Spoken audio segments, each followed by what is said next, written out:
Hello everybody, I am Nosferatu, the No Life King, and I'm going to be showing you a little bit of Bastion today.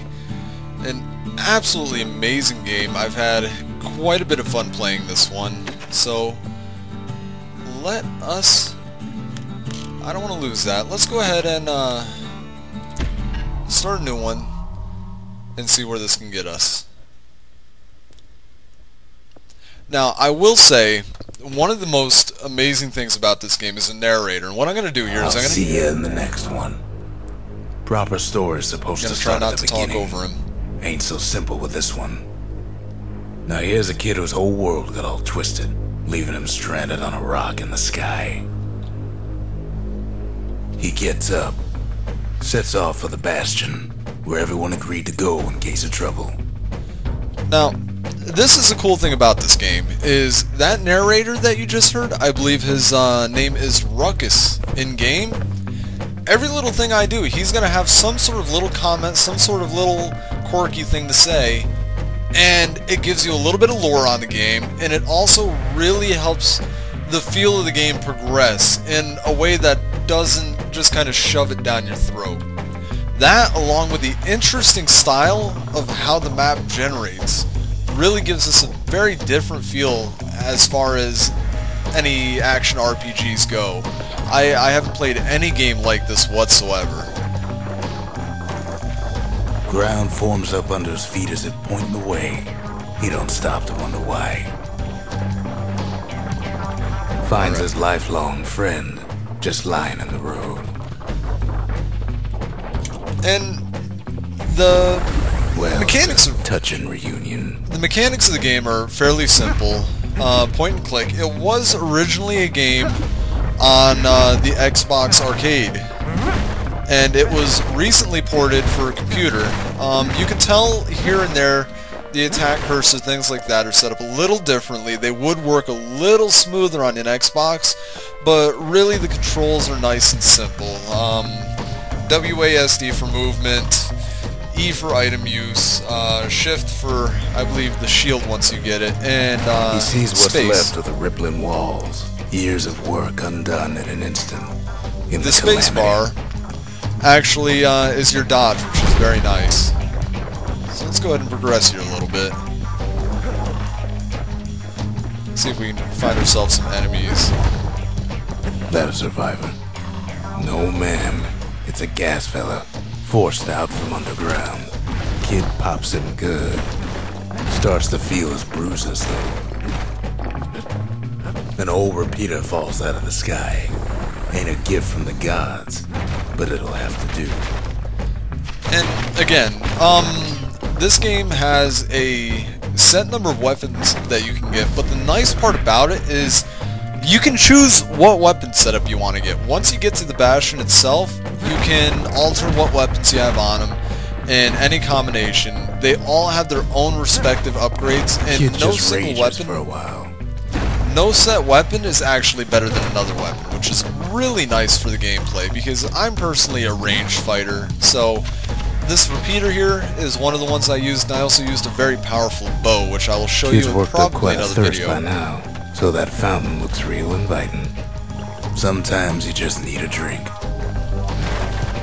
Now, don't think that you're going to be going through this game without healing at some point. You take a lot of damage, a lot of unavoidable damage. You just got to be careful. A school of squirts tunnels up around them. Must have fled here from the mines. Ooh.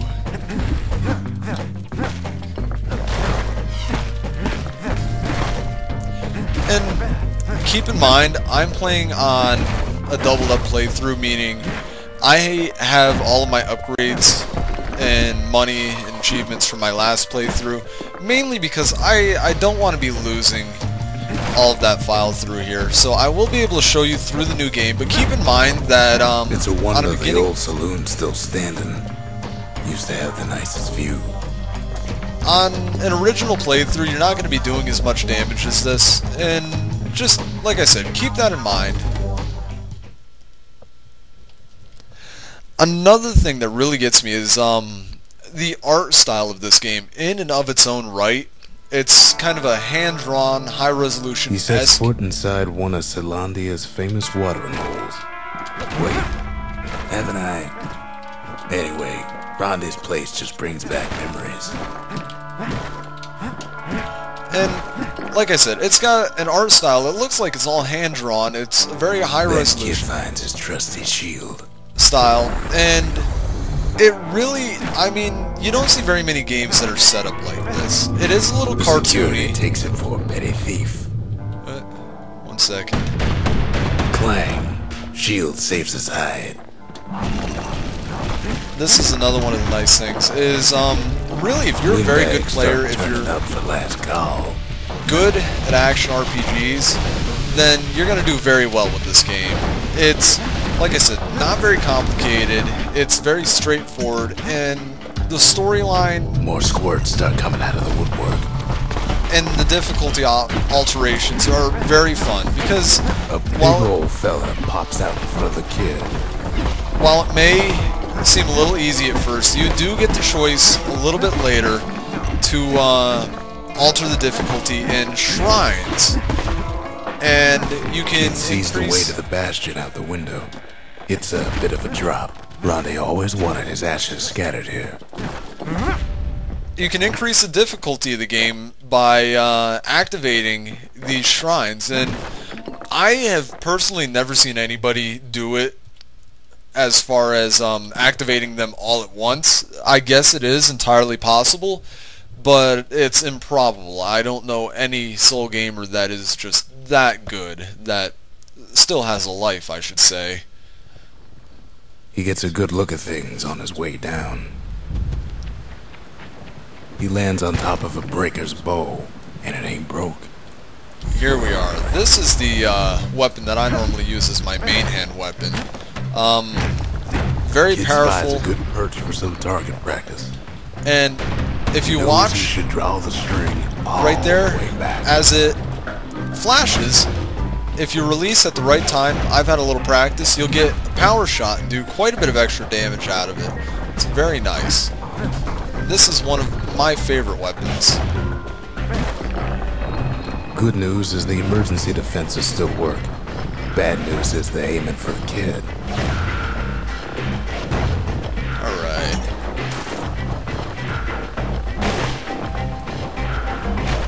And I can tell you right now, picks up a few pointers from a dusty old tome. The way that the targeting is set up, if you look,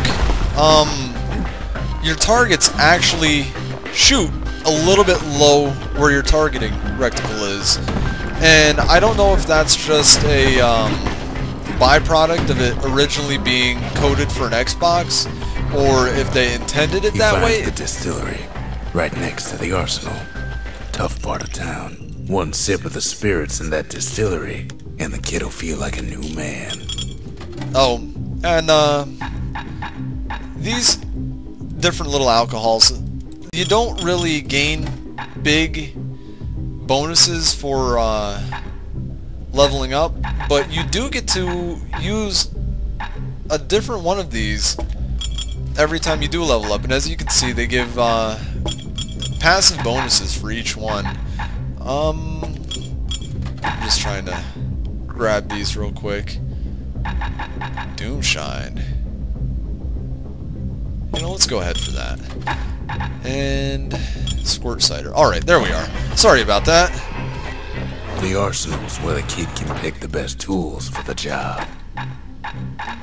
These are different unlockable weapons through the game. Normally you would only start with your sail hammer and your fan repeater. All of the rest of these are unlocked a little farther in the game.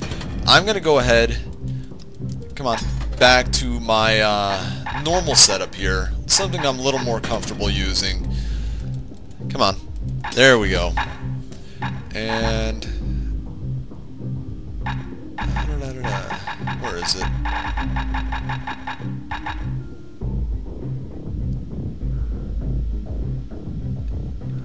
You know... it's fine. We'll just use a hand grenade for now. I'm spending a little bit too much time on that. Your special abilities are bound to your Q, so you've got a nice, comfortable feeling here. If you've got, say, your pinky on shift, your AWD buttons, your thumb on the space bar, It's nice and comfortable. It's got a good feel to it, and I'm really happy that the interface was set up this way. Oh, hang on. I just realized this is not the weapon setup I normally do. I forgot I use a shotgun. One sec. So here we go.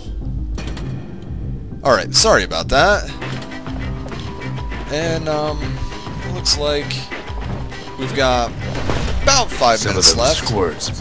I should be able to finish this up and show you the Bastion before we have to stop for the second video. I believe we're almost there. Grab all this. Oh! And he falls to his death. Right off the edge. Fortunately, that doesn't kill you. I would have died quite a bit extra. Sends the kid on his way. Not fun whatsoever. The Bastion is real close now.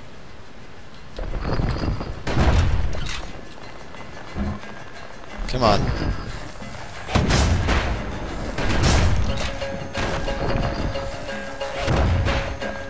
I'm taking a lot of stupid damage here that I probably don't need to. But, like I said, I'm a little over-leveled. It's not going to kill me. It's going to kill quite a few of them.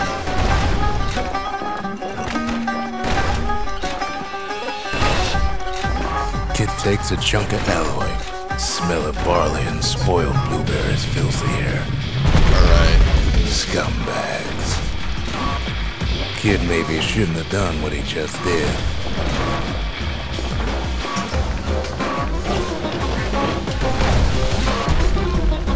A little bit of free gameplay. I don't want to really talk over this a little bit more than I need to because the soundtrack to this game is absolutely amazing. I cannot say that I've seen very many games that have such well-made music with it. It's got a nice feel to it. It's very natural for the Western-esque style of the game. He finds the core to the Wharf District. He steals the city's heart. Might as well. I'm just gonna run through here quick. And,